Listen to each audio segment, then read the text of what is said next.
ताटा तुटी झाली आता कसे करू मी, ताटा तुटी झाली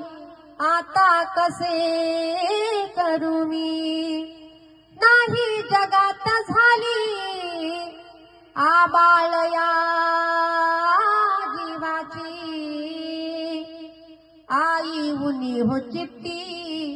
हृदय तुझीच जाची,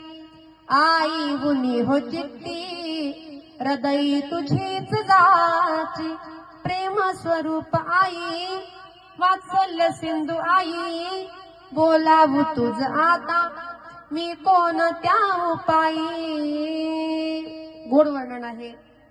का एकदा ही प्रेमस्वरूप मूर्ती, ही वात्सल्याची मूर्ती, ही जिव्हाळ्याची मूर्ती आपल्या जीवनामधून निघून गेली का त्या दिवशी आपल्या जीवाचे आबळ होते, कारण स्वतःची आई या जगामध्ये राहत नाही. ऐका,